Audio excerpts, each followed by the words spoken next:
a todo el público. Gracias, Bruno, por invitarme de nuevo a la tertulia. Espero que la información que se discute esta noche sea no solamente útil, pero también informativa, o sea, que sea beneficiosa para tu público.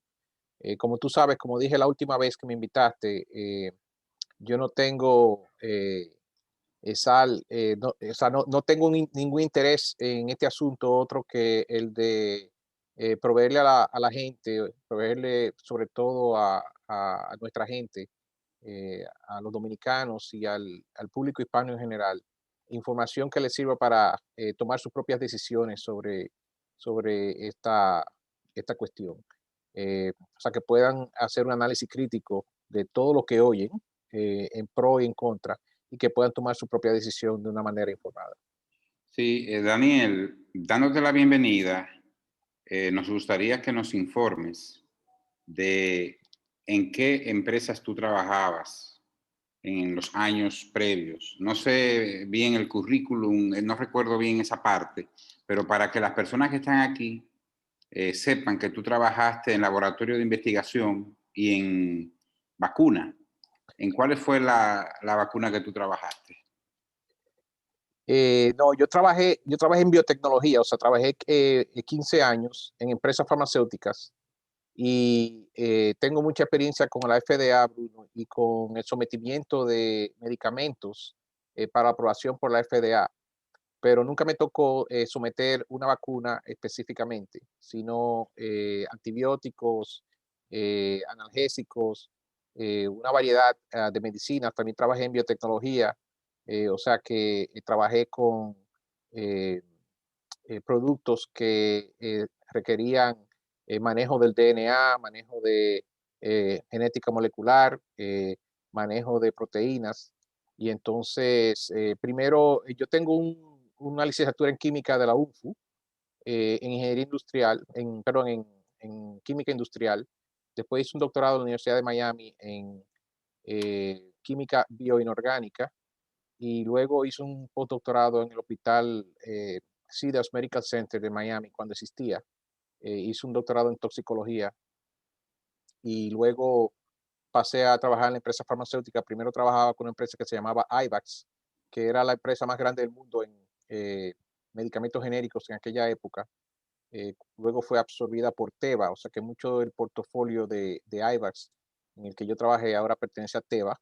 Y después de trabajar varios años con ellos, por un año tuve mi propio laboratorio clínico, donde hacíamos pruebas sofisticadas de las que no se hacen en todos los laboratorios, o sea, hacíamos pruebas de drogas ilegales, de vitaminas, de metales tóxicos en la sangre y cosas así, también de alergenos, que era un área nueva en aquella época. Y luego pasé a trabajar en la empresa de biotecnología en la que tomábamos tejidos humanos y animales y los transformábamos para convertirlos en dispositivos médicos que pudieran ser implantados en personas.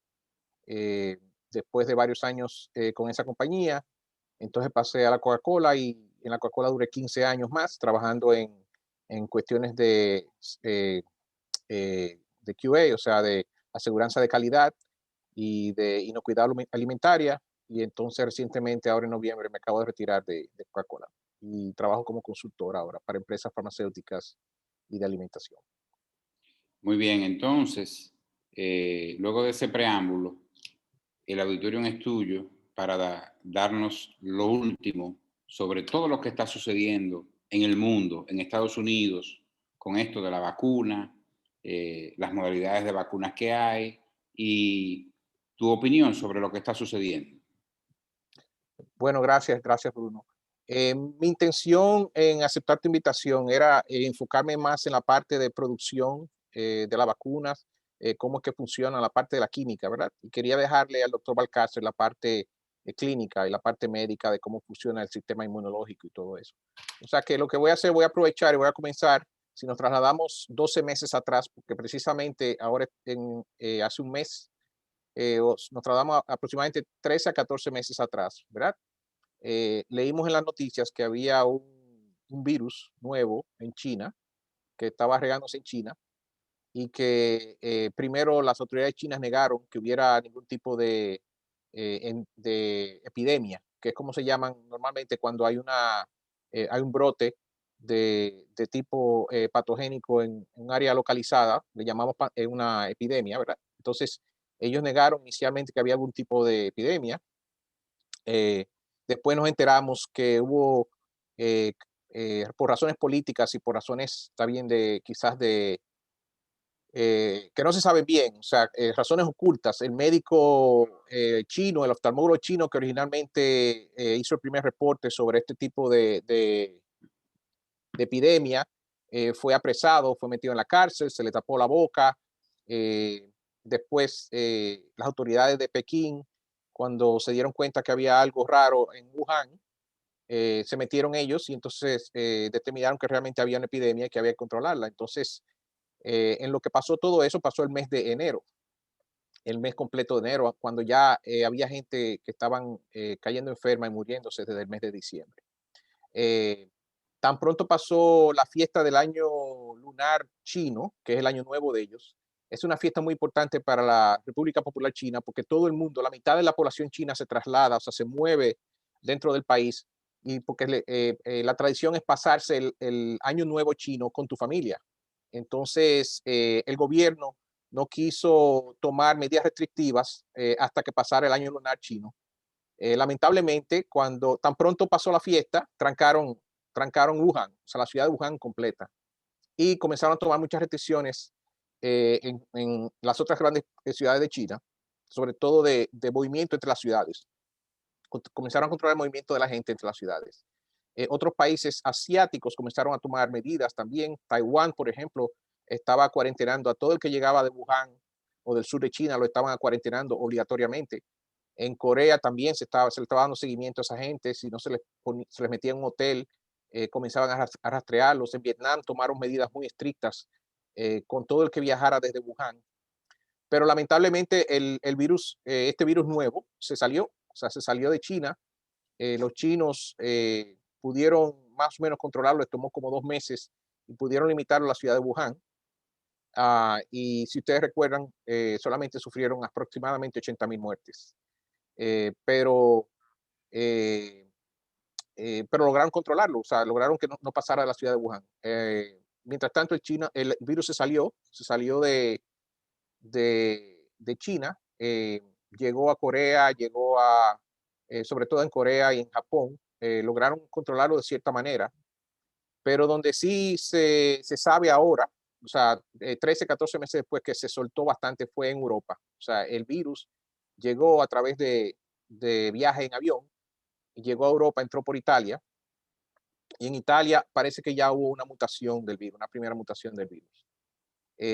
Porque la cepa que se vio en Italia ya era mucho más virulenta y fatal que la que se vio en China. Entonces, es tanto así que esa cepa después dio la vuelta y volvió a Asia, volvió a China y a Corea y enfermó a gente que ya se habían enfermado de la cepa original. O sea que fue una cepa completamente diferente de la que originalmente salió en China. Que por cierto no sabemos todavía cómo se originó. O sea, había muchas teorías conspiratorias al principio de que había sido creada por seres humanos, o sea, que había sido una creación humana. Eso todavía no hemos podido demostrarlo, no se ha podido demostrar. La OMS insiste en que no, en que fue una transgénesis, lo que llamamos una transmisión de un patógeno de origen animal a los seres humanos.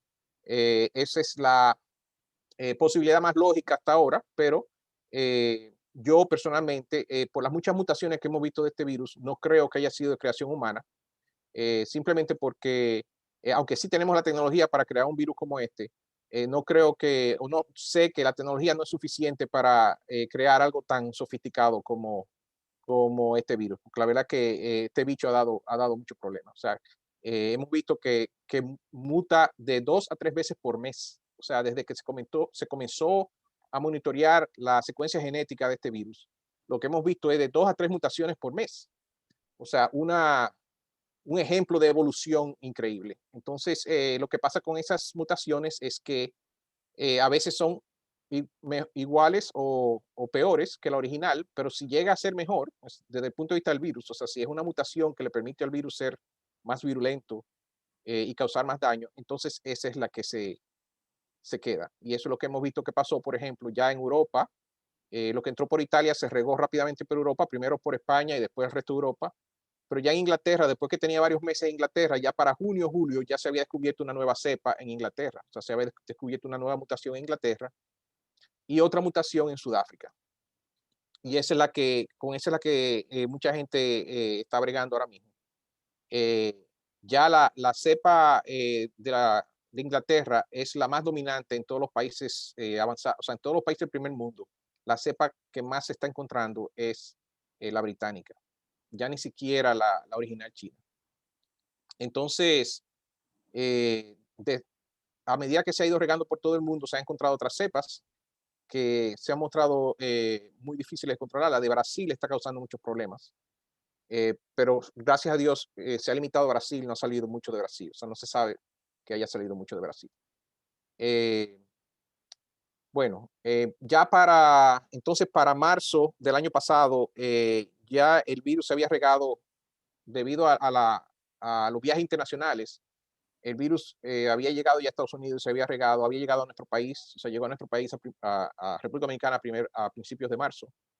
eh, Cuando se recuerdan los eventos que hubo en República Dominicana de eh, nuestra Jenny Polanco, por ejemplo, y dos o tres personas, la señora que vino de Italia con la cepa italiana, o sea, ustedes recordarán todo eso. Entonces, así fue como se regó por todo el mundo. O sea, gente viajando a New York entró, por ejemplo, se cree, un señor judío ortodoxo que había visitado Europa, se cree que fue quien lo trajo a Estados Unidos, se regó rápidamente por New York. De New York pasó al resto de Estados Unidos, también entró por California, por Seattle, California. O sea, el primer caso en Estados Unidos fue el 29 de enero en California, en Seattle, perdón, Seattle, Washington. Bueno, pues ya para marzo, mediados de marzo, final de marzo, había un reconocimiento de parte de la OMS de que esto era una pandemia, o sea, de que era una infección que está ocurriendo a nivel mundial. Y muchos de los países comenzaron a ponerle atención a este problema y a dedicarle recursos. O sea, se le dedicó una cantidad de recursos inmensa a este problema, ya que el efecto económico que ha tenido y el efecto médico. O sea, primero el impacto desde el punto de vista médico. O sea, en los países donde esto entró por primera vez, donde comenzó inicialmente, causó un impacto realmente significativo en los recursos hospitalarios. O sea, en New York llegó un momento en que no tenían camas para la gente. Entonces, por eso los gobiernos primero comenzaron a mandar medidas restrictivas de movimiento, o sea, nos trancaron en las casas a todos. Todo el mundo comenzó o sea, tenía que quedarse en la casa para poder controlar un poco la infección. Y lo que vimos fue que las economías todas se colapsaron alrededor del mundo. Entonces, eso creó una urgencia tremenda para encontrar una solución a este virus. Entonces, lo primero que se desarrolló fue, o sea, ya para marzo los chinos habían aislado la cepa, o sea, habían aislado el virus y habían logrado secuenciarlo, o sea, lo que llamamos, habían determinado la secuencia genética, que es lo que llamamos, lo habían secuenciado. Hay que darle crédito a los chinos, no se quedaron con esa información, sino que la compartieron. Entonces, al haber compartido esa información, eso facilitó muchísimo el desarrollo, o sea, la repetición de ese experimento en otros países y con eso se logró diseñar inmediatamente eh, pruebas de laboratorio para detectar el virus, por ejemplo.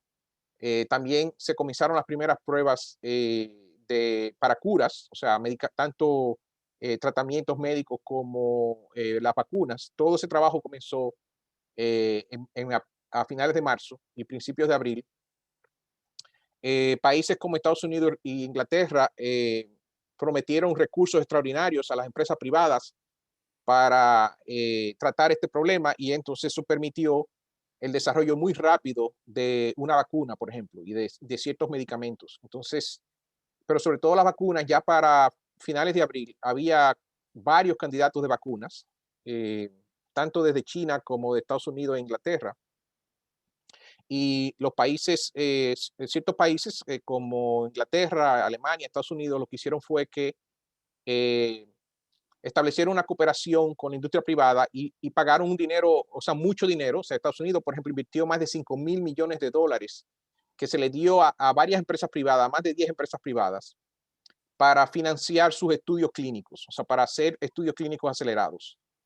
Entonces, estos estudios clínicos pudieron hacerse o sea, gracias al apoyo económico y también a la reducción o la eliminación de barreras regulatorias, o sea, de barreras, vamos a decir, administrativas y burocráticas. eh, un proceso que normalmente toma de 7 a 10 años para desarrollar una vacuna, eh, se pudo lograr, o sea, desarrollar vacunas y probarlas en, en 9 a 10 meses. Y entonces, cuando tuvimos la tertulia en diciembre, había mucha incertidumbre de que si estas vacunas iban a trabajar o no. La data clínica era muy promisoria, porque realmente no se obviaron ninguno de los controles legales ni regulatorios, sino que lo que se trabajó fue en concierto, todo el mundo trabajó trabajaron en concierto para eliminar las barreras de tiempo. Y entonces la aprobación preliminaria, las aprobaciones de emergencia se dieron a mediados de diciembre. O sea, en 14 de diciembre fue que se dio la primera aprobación para Pfizer. Y luego, una semana después, Moderna fue aprobada también de medida de emergencia y ahí comenzaron las campañas de vacunación. El primer país donde comenzaron las campañas de vacunaciones fue Israel, no fue Estados Unidos, sino Israel, porque Israel ya desde mayo o junio los científicos israelíes habían identificado el potencial de algunas de estas nuevas tecnologías de vacunas, como las que hemos visto en la prensa, y después la voy a describir un poquito. Pero Israel fue realmente el primer país que comenzó a vacunarse, mucho antes de Estados Unidos, o no mucho antes, pero unas semanas antes de Estados Unidos. Y ya hoy en día en Israel se ha vacunado el 55% de la población, ya ha recibido las dos dosis de vacunas, tanto de Moderna como de Pfizer. En Israel no se ha usado ninguna otra marca. En Estados Unidos se comenzó a usar Pfizer sobre todo porque Moderna tiene una capacidad de producción limitada, o sea, una compañía pequeña que es la primera vez que se aprueba una vacuna, mientras que Pfizer es una compañía ya establecida con muchos recursos. Y entonces Pfizer está produciendo aproximadamente 100 millones 100 millones de dosis al mes. Y Moderna está produciendo aproximadamente 30 a 35 millones de dosis al mes.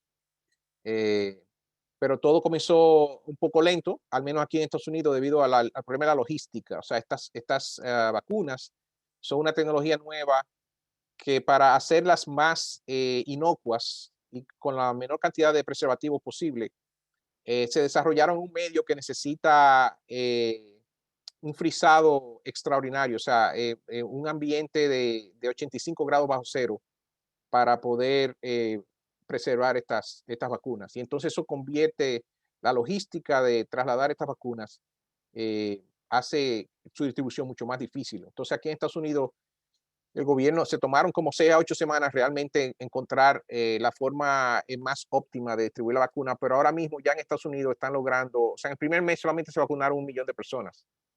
O sea, a mediados de enero solamente se habían vacunado como 1 millón o 2 millones de personas, pero ya, por ejemplo, en Estados Unidos establecieron un récord. El sábado pasado vacunaron 4.5 millones de personas en un día.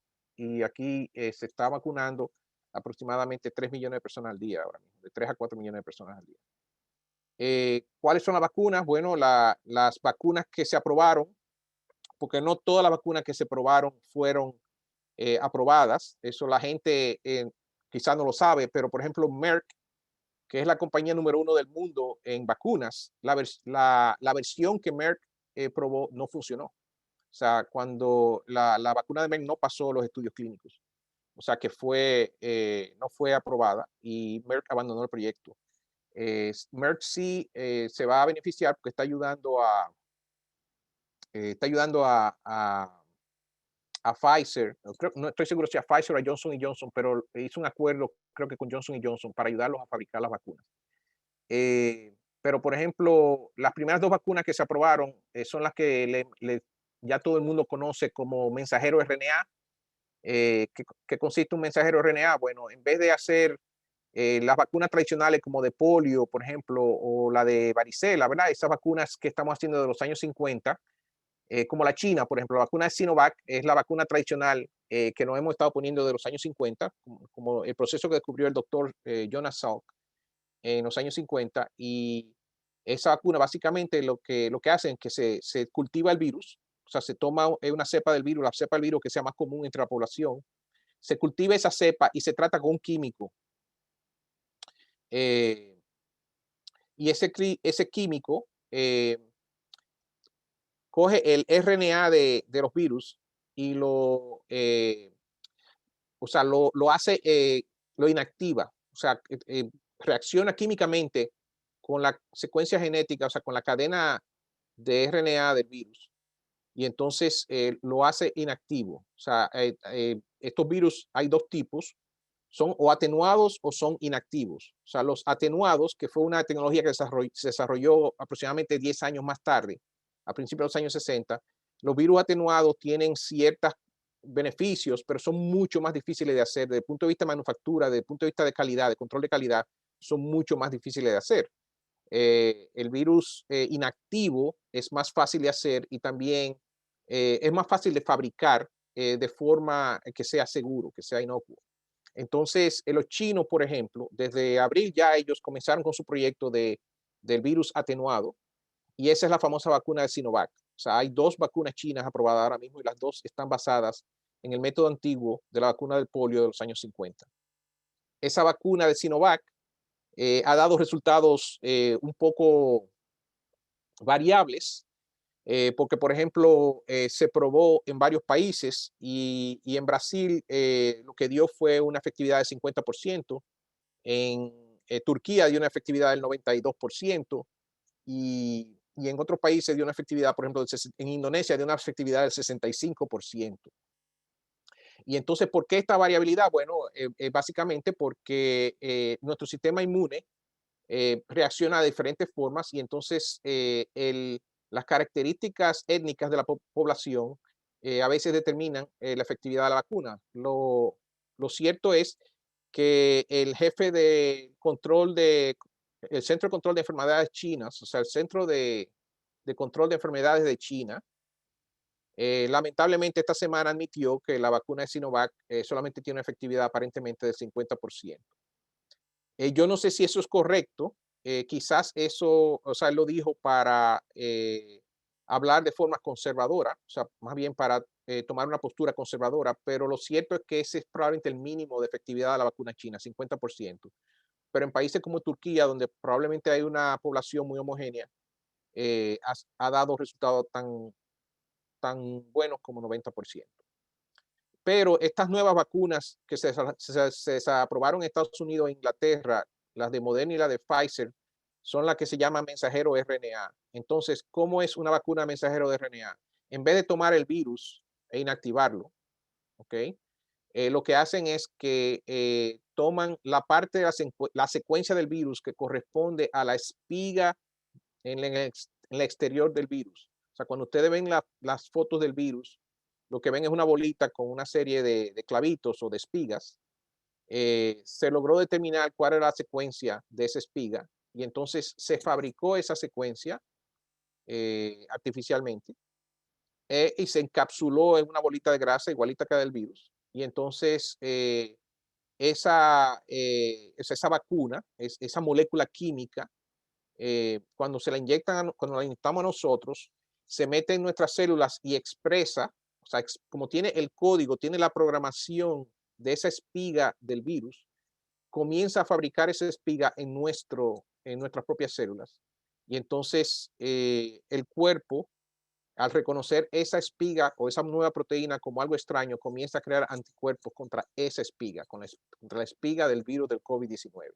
Es el mismo principio que usa la vacuna atenuada. O sea, en la vacuna atenuada, por ejemplo, la vacuna china, como el RNA ha sido destruido dentro de la bolita esa del virus, el cuerpo lo que detecta son las espigas. Y entonces cuando nuestro cuerpo detecta esas espigas flotando por nuestro cuerpo, entonces crea anticuerpos. Y ese es el principio de cualquier vacuna que se hace de la forma de los años 50. Daniel, Ajá. escúchame, una preguntita. Ujú. ¿A qué se debe que la vacuna de AstraZeneca y la de Johnson y Johnson, que tienen la misma tecnología, que es un vector viral, tengan tantos efectos secundarios? Buena pregunta. Entonces, a eso iba. En realidad, son completamente diferentes. O sea, es un vector, pero el vector es diferente. O sea, en las de mensajero RNA, ya yo expliqué que el vector es un mensajero RNA. En la de AstraZeneca y la de Johnson y Johnson, y también la vacuna de los rusos, la Sputnik 5. El vector se llama un adenovirus. Entonces, lo que se hace es que se toma un virus, el ADN, o sea, un virus, un adenovirus, o sea, un virus que esté formado de ADN, no de RNA, como el COVID-19. Se toma un virus de ADN de mono, o sea, se toma a propósito de mono para que el cuerpo no pueda ni incorporarlo a nuestro ADN y tampoco para que lo confunda con proteínas nuestras, sino que lo reconozca como una materia extraña. Y entonces ese virus de mono, ese adenovirus de mono, se modifica para que se le programa el código de la espiga del COVID-19 para que exprese la espiga dentro de nuestras células y entonces nuestro cuerpo produzca eh, anticuerpos contra esa espiga. Pero realmente, Bruno, es una tecnología diferente en el sentido de que Moderna y Pfizer lo que tienen es mensajero RNA, que es una molécula mucho más simple y fácil de fabricar que la de Johnson y Johnson, la Sputnik o la de AstraZeneca, que es adenovirus modificado. Entonces, si me preguntas por qué usaron el adenovirus modificado, es porque esas tres vacunas son más estables, son mucho más estables. O sea, el mensajero RNA es una molécula muy inestable, que el cuerpo humano genera simplemente para que dure 2 o 3 días y para transferir información de una célula a otra. Entonces, el mensajero RNA es una molécula extremadamente inestable, que por eso ha dado tantos problemas de almacenamiento, mientras que las otras vacunas, las de adenovirus, han producido una medicina, un medicamento que es mucho más estable, mucho más fácil de guardar y de transportar.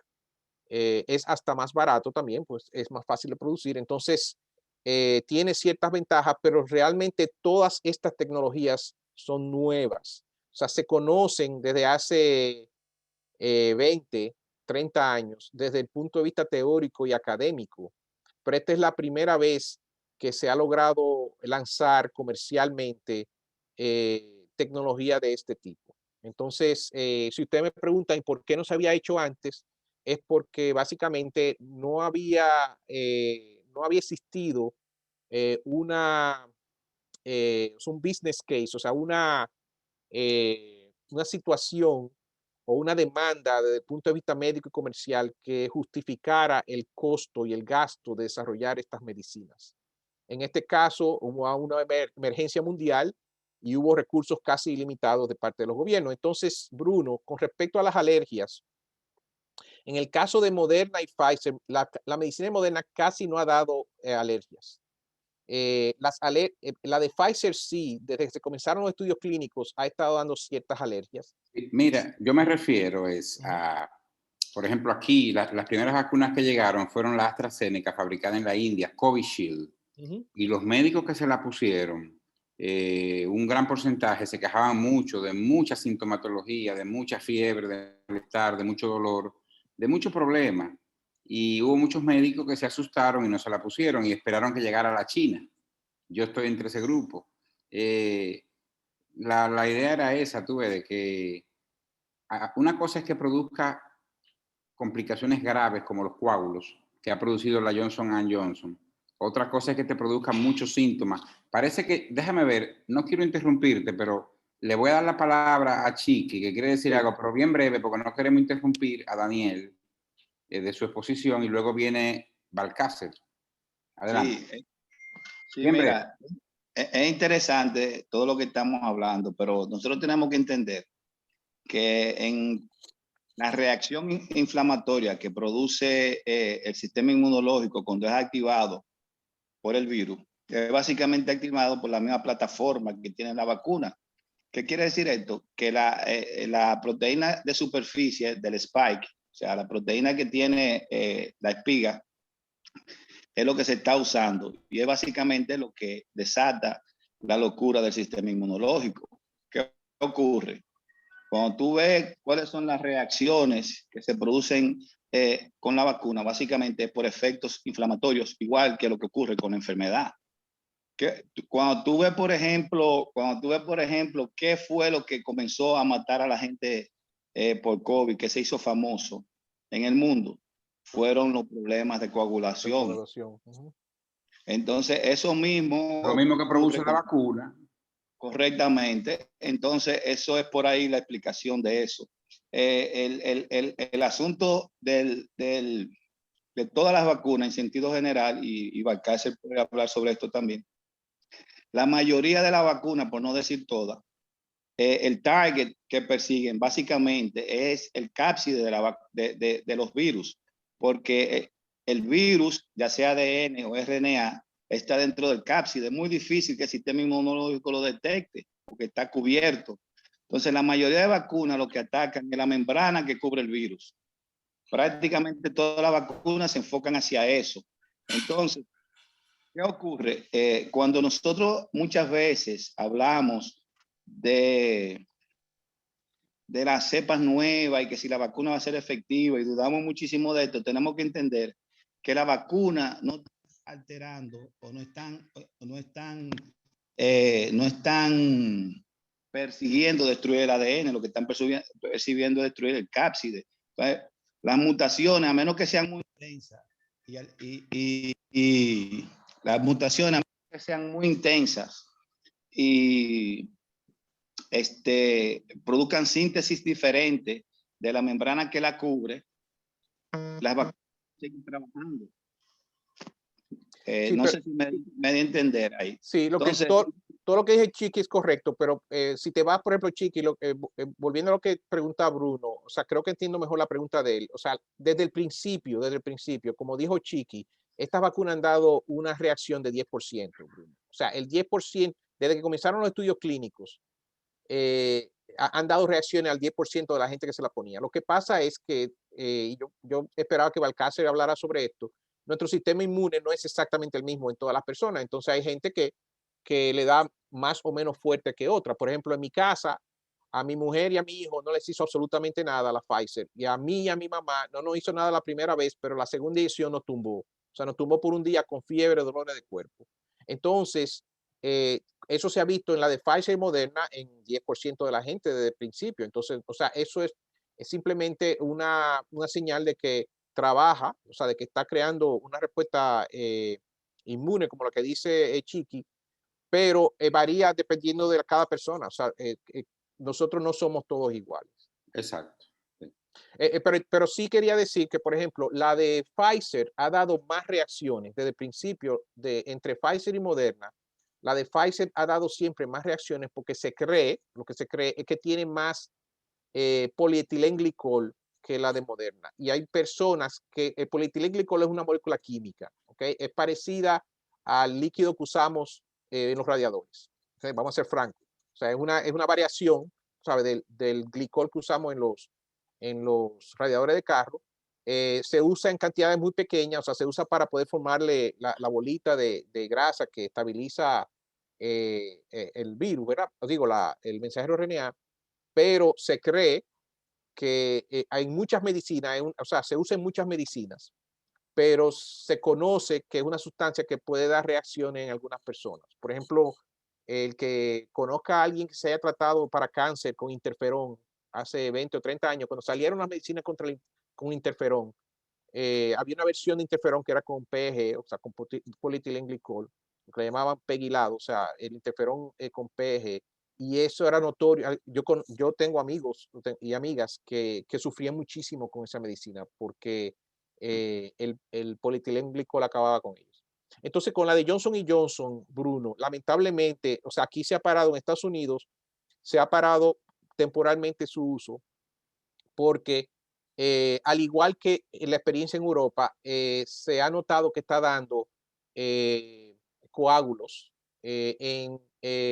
Al menos aquí en Estados Unidos, ha dado 6 coágulos en 7 millones de dosis, ha dado 6 coágulos, pero todos los coágulos han sido en mujeres entre 18 y 48 años, que ha sido una experiencia similar a la de Europa. En Europa, como están tan desesperados con la o sea, el suministro de vacunas han tenido problemas AstraZeneca para fabricar suficiente volumen en Europa. En Europa lo que han hecho es que después que suspendieron un poco la AstraZeneca, la han dejado administrar a personas de más de 50 años. O sea, la han seguido administrando a personas de más de 50 años. Ahora mismo no se sabe por qué está causando esto, pero por ejemplo, aquí en Estados Unidos, si tú calculas, o sea, no es un caso por millón de personas. Si tú reagrupas ese grupo de mujeres entre 18 y 48 años, entonces está hablando de 100,000 personas, entonces ya está dando una vez cada 13,000 casos. Entonces, ya es un poco más alarmante, como no se sabe qué es lo que está pasando, pero se cree que es una reacción, es una sobrereacción del sistema inmune. Y se conoce en la comunidad médica, de nuevo, el doctor Balcácer puede hablar sobre esto, se conoce de un síndrome similar en las personas que les ponen heparina. O sea que se ha visto esto antes y es un tipo de coágulo muy sui generis, porque nada más da en el cerebro, o sea, incluso tiene un nombre específico que no recuerdo ahora mismo. Pero se conoce, por ejemplo, en pacientes que son tratados con heparina, es el mismo síndrome. Sí. Se refiere a la trombosis venosa Sí, cerebral. esa misma, Trombosis cerebral, exacto. venosa. O sea, trombosis venosa cerebral, exacto. Sí. Entonces, hasta ahora eso es lo que tengo. O sea, lo único que quería aclarar a la gente entonces, desde el punto de vista regulatorio, desde el punto de vista de manufactura, no se han, o sea, como dijimos en la tertulia anterior, o sea, se han seguido todas las regulaciones, todos los requerimientos de manufactura, de control de calidad, todos los requerimientos legales para fabricar estas vacunas. Una de las cosas que se ha investigado, por ejemplo, con AstraZeneca, es si hubo errores de manufactura, por ejemplo, porque los primeros casos que dieron en Europa de estos coágulos parece que eran del mismo lote de medicina, pero eso se ha descartado. Eso se ha descartado. Y entonces, hasta ahora, mientras no haya más opciones de vacuna, en Europa van a seguir poniendo la AstraZeneca. Y de nuevo, está dando una tasa de problemas bastante baja comparada con la experiencia normal de coágulos en la población. Y la otra cosa que quería decir también es que quizás han visto en las noticias que hubo una fábrica en Estados Unidos que tuvo que botar 15 millones de dosis. Eh, Investigué un poco sobre el asunto en caso de que saliera a colación y básicamente lo que pasó ahí fue que esa fábrica, o sea, es una fábrica que pertenecía al gobierno americano y ahora está en manos privadas, pero es una fábrica que se dedica a hacer medicinas muy sofisticadas, como por ejemplo la vacuna del anthrax y la vacuna de la viruela. Entonces, aunque ya hoy en día no existe la viruela, el ejército de Estados Unidos tiene su inventario de vacuna de viruela porque es un arma química, es un arma biológica. Entonces, esa es la única fábrica en Estados Unidos que hace la vacuna de la viruela y también que hace la vacuna del anthrax, porque no son vacunas que tienen un interés comercial, o sea que el único que las compra es el ejército americano.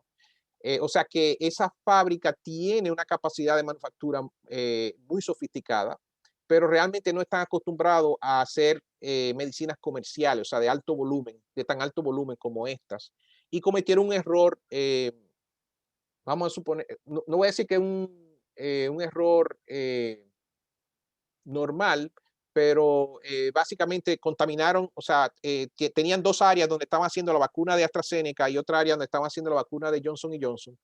Y una persona se transfirió de un área a otra sin bañarse, o sea, tenía que cambiarse el traje que lo cubre de pies a cabeza, o sea, el PPE, o sea, el equipo de protección desechable que usan, tenía que descartarlo y bañarse antes de pasar de un área a otra.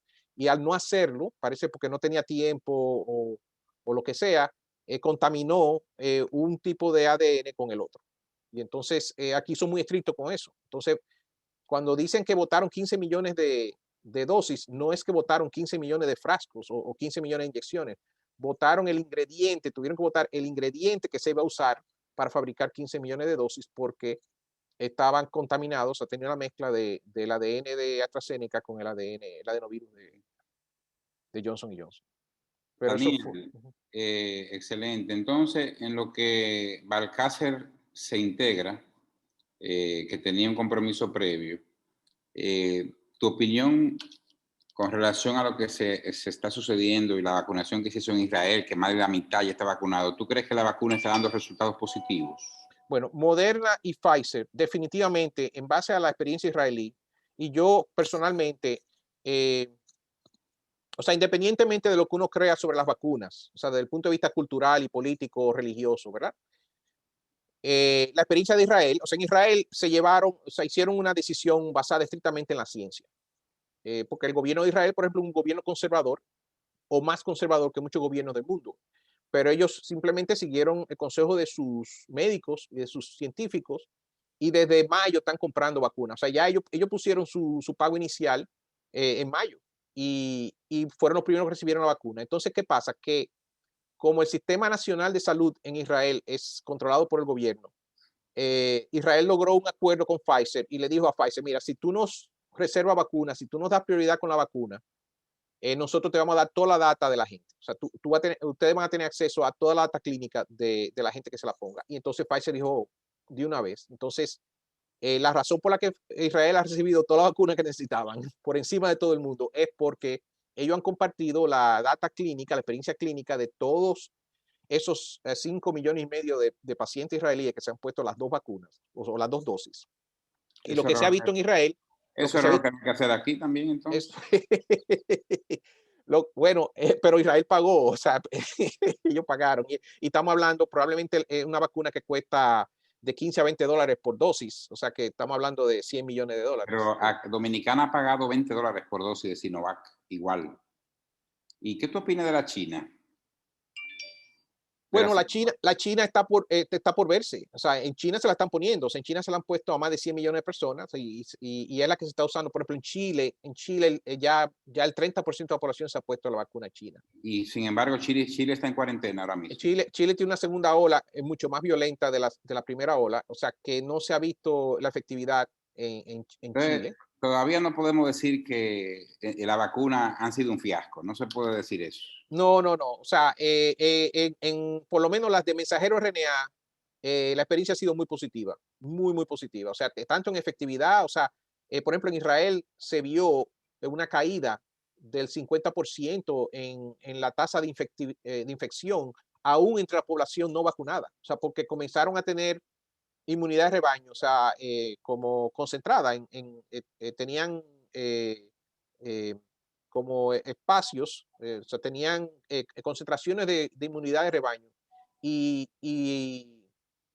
en base a esa data o sea, del SENASA de ellos, o sea, del Servicio Nacional de Salud de Israel, vieron una caída estrepitosa de la tasa de efectividad aún en la población no vacunada. Entonces, en Israel ya están abriendo casi todo. O sea, en Israel ya están abriendo la economía y en Israel más bien lo que se está discutiendo es si la gente va a andar con un pasaporte de inmunidad o no. Que en realidad ya lo emitieron. O sea, desde hace un mes en Israel la gente anda con una cosa en el teléfono, o sea, con un QR code, sí. un código QR en el teléfono que dice si fueron vacunados. Sí, yo te abro el micrófono ahora que Héctor Balcácer está con el tiempo un poco corto y ya entró.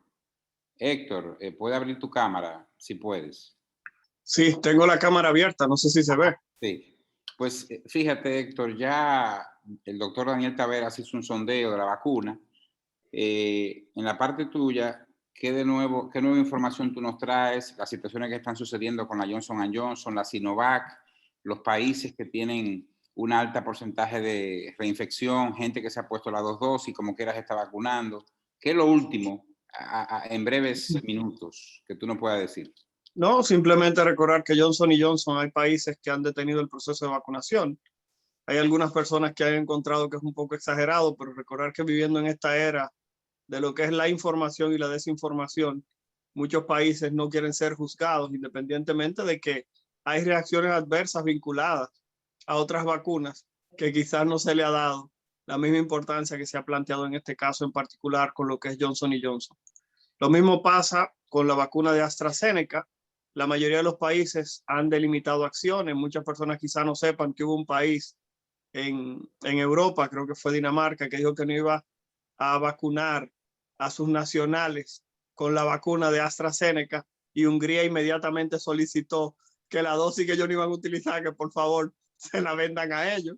O sea que estamos hablando, que dicen por ahí que la basura de uno es el tesoro de otros.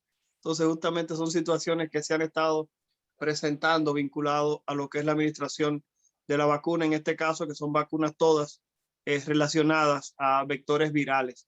Algo interesante es que eso mismo no se está observando con la vacuna con Sputnik, aparentemente. Recordar que la vacuna Sputnik también utiliza un agente viral mensajero de información o de transporte de información. Sin embargo, no observamos este tipo de eventos, por lo menos reportado en la literatura, como ha ocurrido con Johnson y Johnson y como ha ocurrido con las personas de AstraZeneca.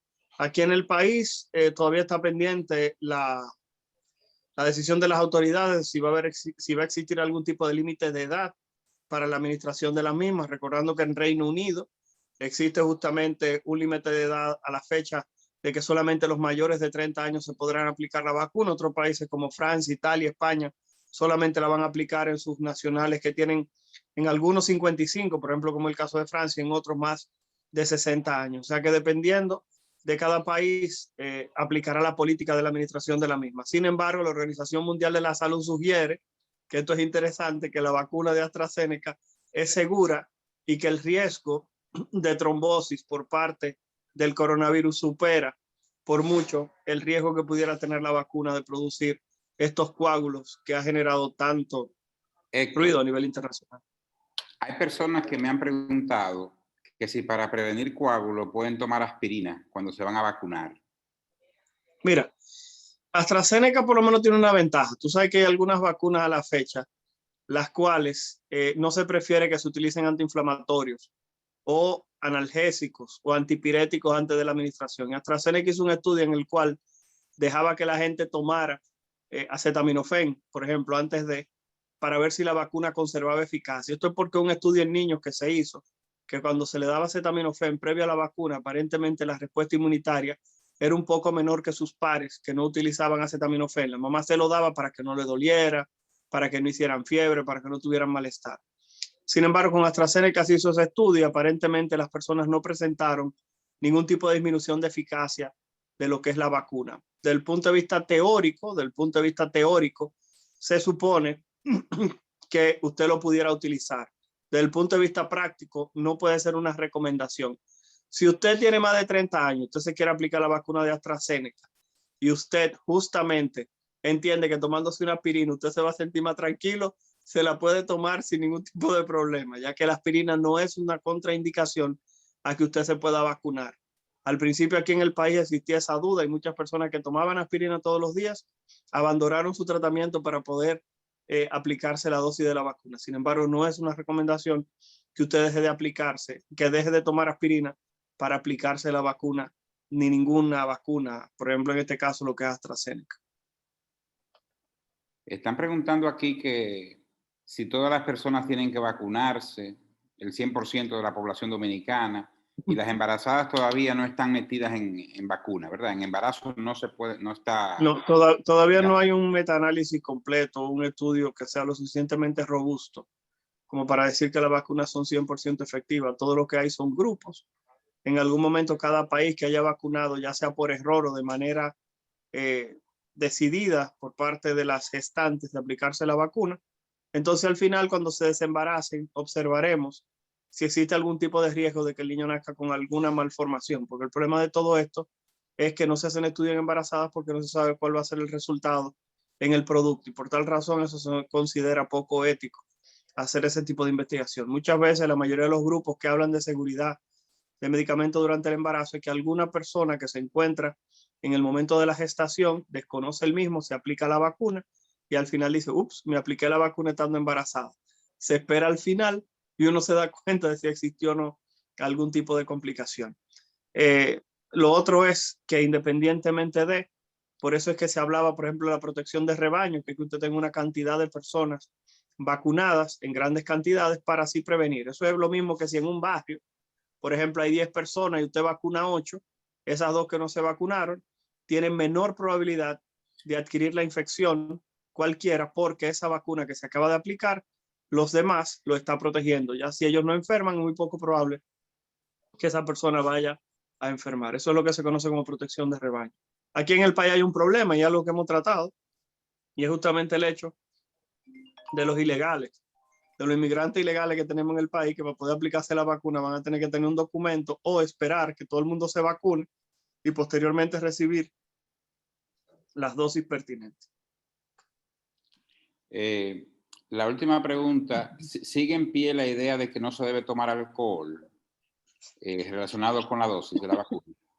Mira, la recomendación es que no se dé una hartura de alcohol, porque recordar que el alcohol puede ser un depresor del sistema nervioso central y puede ser un depresor también de la respuesta inmunitaria cuando se utiliza en grandes cantidades. Por eso la mayoría de las personas que me preguntan eso, yo digo que pudieran tomarse quizá una copita de vino dentro de su cotidianidad, máximo 2, pero que no abusen del mismo. Eso es importante que se sepa. Están preguntando de la vacuna cubana. Yo no tengo ningún tipo de información de la Soberana 2, que es la vacuna cubana que aparentemente están hablando. Bueno, sí, eso de que mucha gente habla de que la vacuna no funciona, Bruno, que lo están mencionando por ahí. Sí. Todas las vacunas funcionan. Algo que se ha querido decir es como que la vacuna Sinovac tiene una protección baja.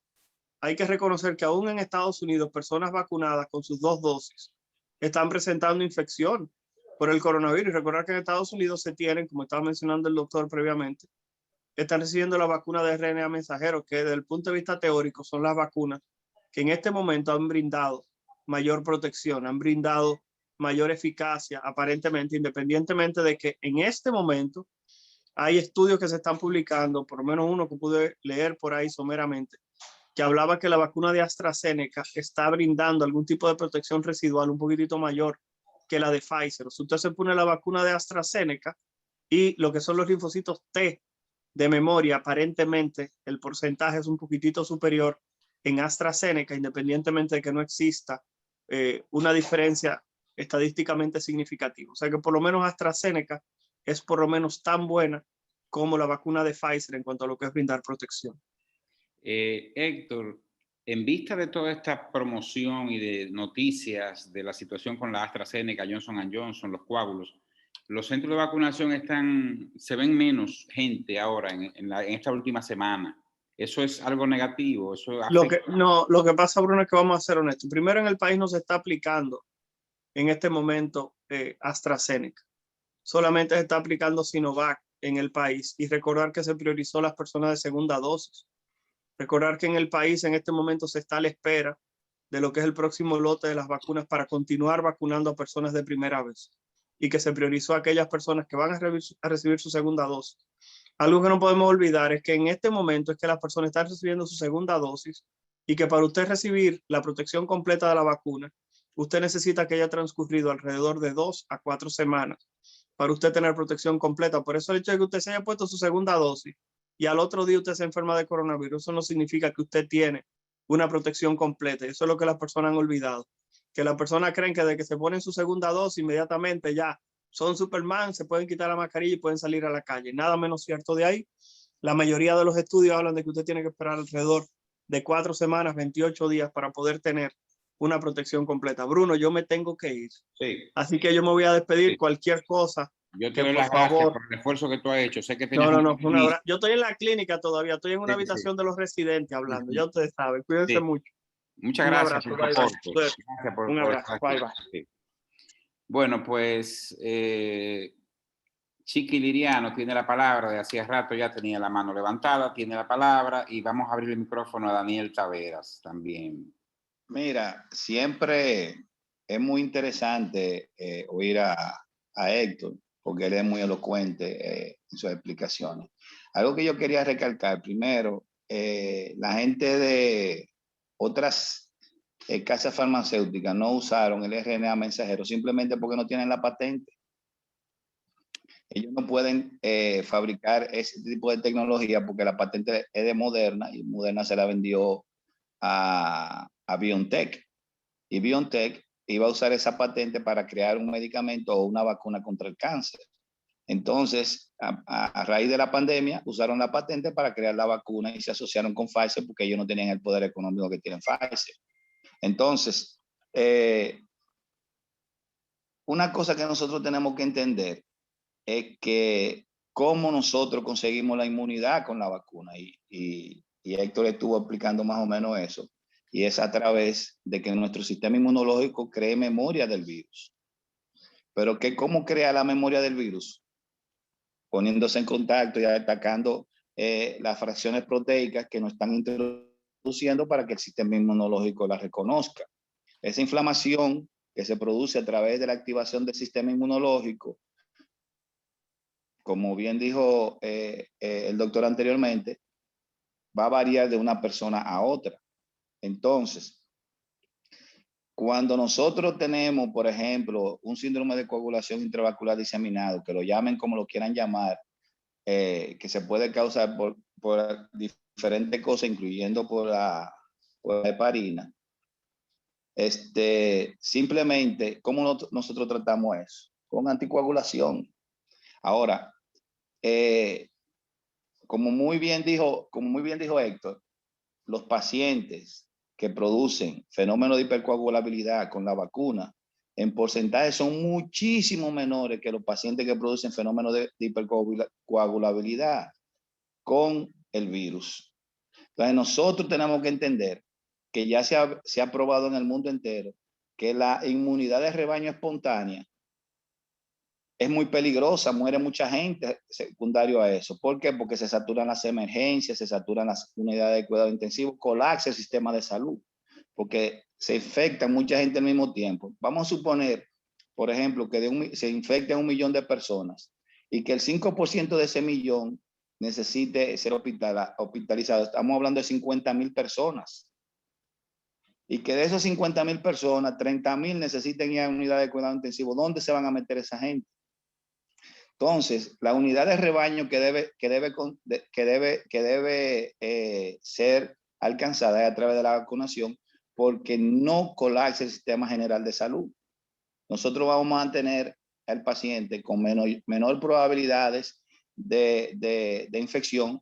Y, por ejemplo, en el asunto de la vacuna que estábamos hablando, la Sinovac, la China, el departamento otra vez del CDC de China emitió un comunicado retractando eso o diciendo que realmente no era así la información que quisieron transmitir.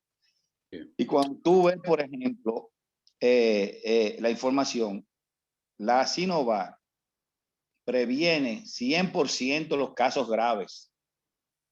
No que previene totalmente la enfermedad, pero con la Sinovac se ha demostrado que ningún paciente luego de la vacuna Sinovac ha tenido un caso grave de la enfermedad. Chiqui, aquí hay 2 preguntas. Te voy a dejar abierto para que tú ayudes a responderla, si es necesario. Y también Daniel Taveras. Estoy abriendo el micrófono a Luis Arias y a Fernando Rodríguez. Luis Arias, adelante, Luis Arias. Sí, buenas noches.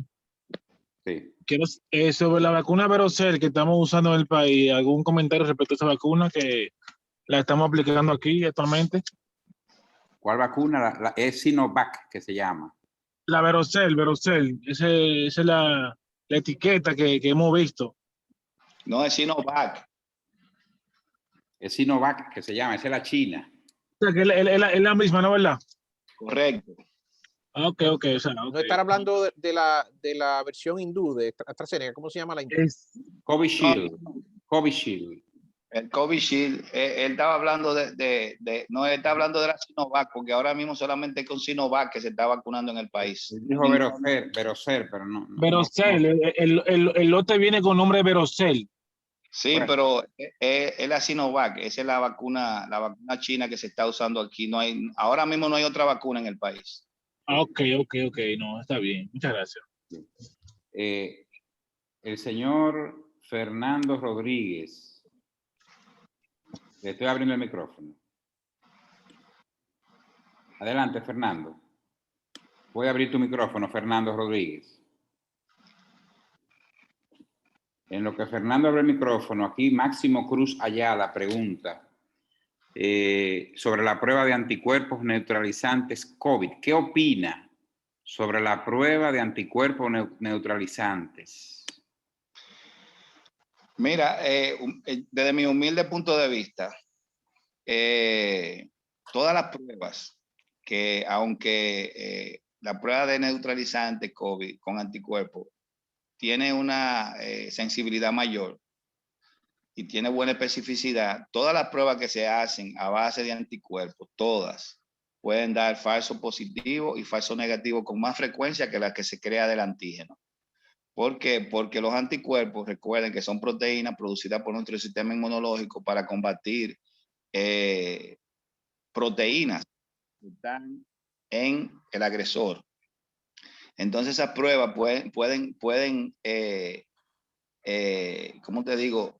Marcar cualquier proteína como si fuera el anticuerpo. O sea, la prueba de anticuerpo en sentido general tienen debilidades, aunque aparentemente la neutralizante ha alcanzado a tener una mayor especificidad y sensibilidad que las otras.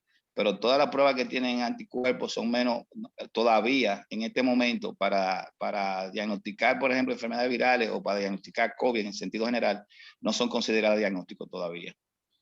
Fernando Rodríguez, tiene la palabra. Sí, buenas noches. Adelante. Buenas noches. Buenas noches, adelante. Sí, yo quiero hacerle un par de preguntas. Una persona que se haya vacunado con la Sinovac específicamente y le da el COVID, ¿en qué tiempo puede producir la segunda dosis? Si es que puede vacunarse. Y la segunda pregunta es, una persona que salga IgG en 11.2 y el IgM en menos 0.65. ¿Está positivo? ¿Está negativo? ¿Puede salir a la calle o Eso no? quiere decir que le dio la enfermedad. Chiquis, respóndele. No, ya tú ibas por el camino correcto. Lo que estamos hablando, fíjate, las dos preguntas. La primera es que todos los pacientes que marcan positivo o que se diagnostican con COVID con una prueba de antígeno o con una prueba de PCR y que tengan el cuadro clínico, esos pacientes tienen que esperar por lo menos 3 meses. En algunos sitios dicen 1 mes, pero regularmente se les aconseja que esperen por lo menos 3 veces para poderse vacunar. Porque se supone que el paciente tiene inmunidad suficiente para estar protegido por lo menos por los 3 meses siguientes y no necesita una vacunación. Y como dijo Héctor en la conferencia anterior, un paciente que le haya dado la enfermedad, que haya tenido síntomas claros de la enfermedad, es probable que ese paciente cree inmunidad permanente.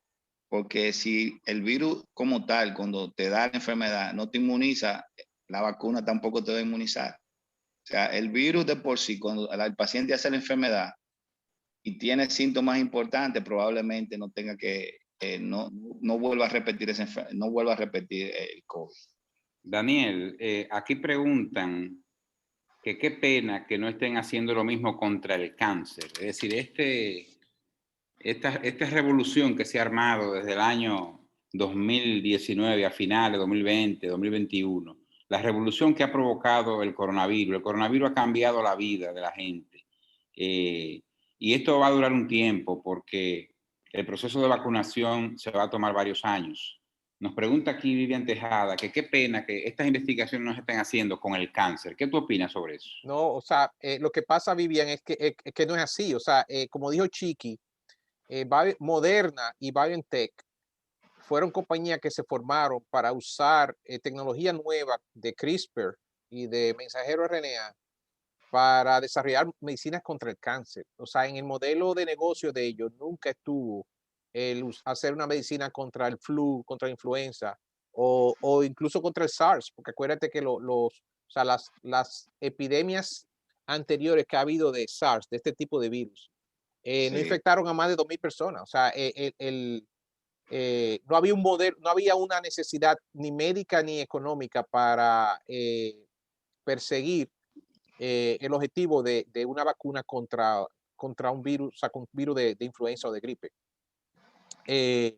El objetivo era o ha sido de los 10 años que esa compañía tiene formada de hacer vacunas contra el cáncer, no solamente contra el cáncer, pero hacer vacunas individualizadas, o sea, personalizadas, o sea, donde se tomaría el material genético de la persona y se le haría una vacuna para esa persona. correcto. Estamos Mira, déjame, Chiqui, espérate. El doctor David Guzmán, le estoy abriendo el micrófono. Estamos en fase final ya, estamos terminando. David, ¿puede abrir el micrófono? Adelante. Después va Chiqui. David, adelante. Mi inquietud es acerca de qué hay de cierto de el consumo de alcohol y la vacuna contra el coronavirus. ¿Qué hay de científico en eso? ¿Qué hay? Aquí la gente parece que la gente le gusta tomarse su traguito aquí en Dominicana, parece. claro. Esa Mira, pregunta la hacen mucho. sí, no, pero lo que pasa es, acuérdate que nosotros estamos en una guerra mediática en este momento donde tú creas un conocimiento y hay 100 gente que lo rebate de forma científica o no. Y yo he visto muchísimas exposiciones de gente hablando en contra de la vacuna que tú dices, pero eso tiene que ser verdad porque esa gente está hablando con mucha propiedad. Si tú no conoces bien, no tienes una base biológica adecuada, tú te crees lo que dicen mucha gente. Mira qué es lo que ocurre. Como muy bien explicó Balcácer anteriormente, el sistema inmunológico necesita reconocer y ponerse en contacto Sí. con esa proteína de la superficie de la cápside del virus, de la cobertura del virus, para reconocerlo. Entonces, si usted deprime el sistema inmunológico, dándose unas harturas de romo por varios días, Sí. ¿qué va a ocurrir? Que ese sistema inmunológico no va a hacer su labor de reconocimiento. Está deprimido todo, es un depresor. Exactamente. Entonces, como no lo reconoce, puede que esa vacuna sea menos efectiva. Ahora, no es que le va a dar una cosa rara ni que se va a poner medio malo. Y si usted se bebe un trago, tampoco va a haber ningún problema o 2 tragos. Ahora, si usted se da un humo, unas alturas, sí va a producir la depresión del sistema inmunológico y va a provocar que ese sistema inmunológico no se ponga en contacto con lo que tiene que poner en contacto para crear la inmunidad. Bien. Vamos a terminar. Doctor Daniel Taveras, un mensaje final. En su opinión, ¿el proceso va bien o cómo vamos? Bueno, Chiqui, gracias, Bruno. sí. Yo creo, todavía hay mucha gente, como dijo Chiqui, que no cree en ponerse la vacuna. O sea, sobre todo porque como se está hablando ahora mismo de que para alcanzar la inmunidad de rebaño hay que vacunar al 80% de la gente y mucha gente todavía, hay mucha resistencia, tanto desde el punto de vista político como religioso y hasta cultural. O sea, es una pena realmente. Pero lo que quiero dejarles es, estamos debatiendo esto ya desde hace varios meses. Los detractores de la vacuna o los que no creen en la vacuna metieron mucho miedo si se recuerdan, hace 5 o 6 meses metían mucho miedo con teorías y especulaciones que no se han dado en la realidad. O sea, los que éramos pro vacunas, ¿verdad? Los que somos pro vacunas, hacíamos, o sea, estamos tratando de educar a la gente en base a datos, o sea, en base a datos reales, o sea, a los datos clínicos, la información que se había obtenido con los estudios clínicos y ese tipo de cosas. Y por eso siempre insistimos en que iba a ser segura y de que la gente debía ponerse la vacuna. Entonces, sí, o sea, con estas nuevas tecnologías hay que esperar a largo plazo a ver qué va a pasar. Y entonces estamos viendo, por ejemplo, que sí, que quizás haya problemitas. Cuando llamo problemitas, o sea, no quiero disminuir el hecho de que, por ejemplo, 6 personas aquí en Estados Unidos han muerto con la perdón, una persona, o sea, pero que haya personas que tengan coágulos, por ejemplo, provocados por la vacuna. Pero como han dicho anteriormente, o sea, esos coágulos son mucho menores que lo que le daría a una persona si fumara o tomara pastillas anticonceptivas o si le diera el COVID. Así que yo creo que de nuevo el mundo no puede seguir en este estado económico en que estamos. Y vuelvo y reitero que yo, al menos personalmente, yo creo que la única vía que veo de nosotros recuperarnos lo más rápidamente posible es que todos tratemos de vacunarnos, si Dios quiere. Chiqui, para terminar entonces, nos pregunta No, González Bonilla. No, escucha esto, Chiqui. realmente, Chiqui, ujú. respóndele a Dímelo. González Bonilla, que dice que después de la segunda dosis de Sinovac, ¿cuándo es que tenemos la inmunidad ya a tope? ¿Y cuál sería el Mira, porcentaje? toda la vacuna están emitiendo básicamente la misma alerta en ese sentido, de que no antes de la segunda semana de recibir la segunda dosis es que usted comienza a tener una inmunidad adecuada. Hay gente que está 15 días después de la segunda dosis. de la segunda dosis, comienza a tener inmunidad. Hay gente que dice también que puede durar hasta 28 días, 30 días, o sea, de 2 Sí. semanas a un mes, Sí. para que el paciente después de la segunda dosis tenga la inmunidad necesaria para combatir el virus. Y antes que tú termines, Chiqui, nos dice Edward Butler que si hay un lugar para encontrar opiniones y posiciones más serenas, que uno pueda tener confianza, lo dice seguro por la exceso de información negativa y entiende, pero eso no es manera de controlarlo, porque la prensa es libre y cada quien envía lo que quiera. Mira, yo no voy a defender, por ejemplo, al CDC, a la FDA ni a la OMS. Creo que todo el mundo se equivocó de una forma o de otra, en el sentido de que se dieron recomendaciones antes de tener certeza de lo que teníamos que hacer realmente. Y eso era porque no se conocía de a lo que estamos enfrentándonos. Y yo siempre le digo a los amigos cuando estamos en tertulia, que por suerte nosotros tuvimos una pandemia con un virus, una mortalidad tan baja como esta. Porque si nosotros no hubiéramos tenido una pandemia con un virus como el ébola, con la mortalidad del ébola o otros virus que son terriblemente mortales, más de la mitad de la población mundial ya se hubiera ido. Ahora, este escenario mundial ha hecho que nosotros nos preparemos mejor, entendamos mejor cómo actuar ante una pandemia y hacerle frente adecuado a la pandemia. O sea, dime otra vez la pregunta para que iba a contestarla. No, esa misma. No, que él dice que dónde puede buscar información certera de exacto, a eso me iba a referir. Precisamente en las informaciones vertidas por los centros académicos científicos.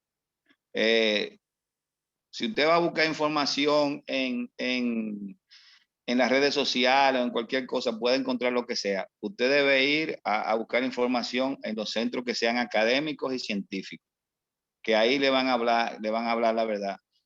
La mayoría de gente que tuve haciendo publicidad en contra del proceso de vacunación, en contra de las vacunas en sentido general, son gente que en un momento fueron científicos, en un momento trabajaron con Pfizer, en un momento tuvieron el OMS, pero no son parte de ninguna entidad real y lo hacen independientemente. Las informaciones deben ser seguidas a través de los centros académicos y científicos. De ahí que tienen que buscar la fuente. Muchas gracias. Bruno, los 2 videos que te mandé hoy, ese es un sitio que yo lo he encontrado bastante objetivo y bastante informado. O sea, usan referencia, todo lo que mencionan lo documentan. Así que mira los videos y si te gusta ese website, quizá lo puedes recomendar a la comunidad de la tertulia. Claro, sí.